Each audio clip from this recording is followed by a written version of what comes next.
Gusto ng Diyos na mapabuti tayo. Mapagpalang araw ng Miyerkules, kapanalig. Ipinagdiriwang po natin ang kapistahan ni Santa Margarita Maria Alacoque. Ito po si Sister Rose Agtarap ng Daughters of St. Paul para sa mabuting balita. Pagnilayan po natin ang Ebanghelyo ngayon.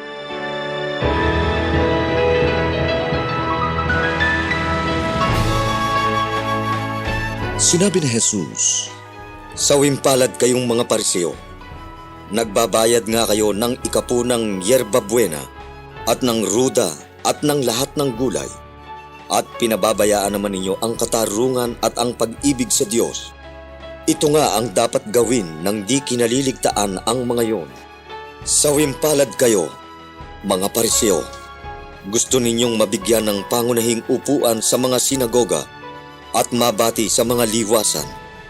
Sawimpalad kayo na parang mga nakatagong libingan na inaapakan ng mga tao at di man lang nila namamalayan." Nagsalita ang isang guro ng batas.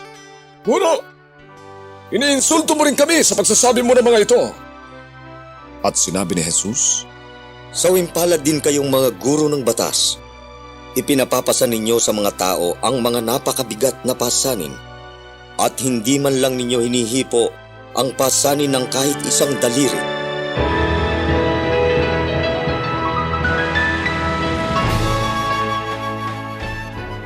Magandang araw mga kapanalig, Brother Vince po ng Society of St. Paul.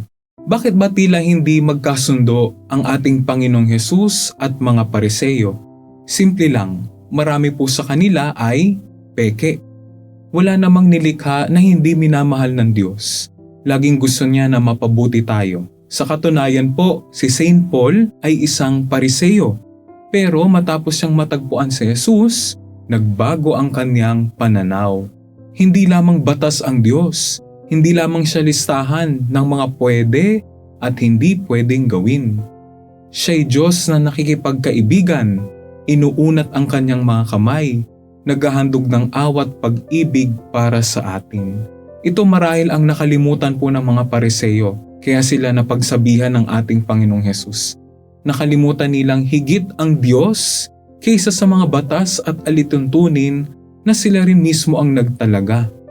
Kaya nga't kung natulad sila kay San Pablo na mas sinignan ang kahalagahan ng Ebanghelyo kaysa sa mga panlabas na ritual at kautusan, tiyak na magiging masigasig na tagapagpahayag din sila ng mabuting balita ng Diyos. Ngayong araw po dumalangin tayo sa Diyos upang tulutan niya tayo ng grasya, ng pagsunod sa kanyang dakilang kalooban. Hindi po sa pamamagitan ng takot, dahas o anumang panlabas ng ritual at nakagawian, kundi sa pamamagitan ng isang pusong tunay na nagmamahal upang maakay din natin ang ating kapwa sa kabanalan at pagkilala po sa ating Panginoong Hesus. Amen. Mga kapanalig, suportahan po ninyo ang aming misyon. Subscribe, like, and follow Paulines sa aming social media accounts. Tulungan niyo po kaming maipagpatuloy ang programang ito at ipadala ang inyong donasyon sa aming donations channels. Kasama pong lagi ang inyong mga intensyon at kahilingan sa aming panalangin araw-araw.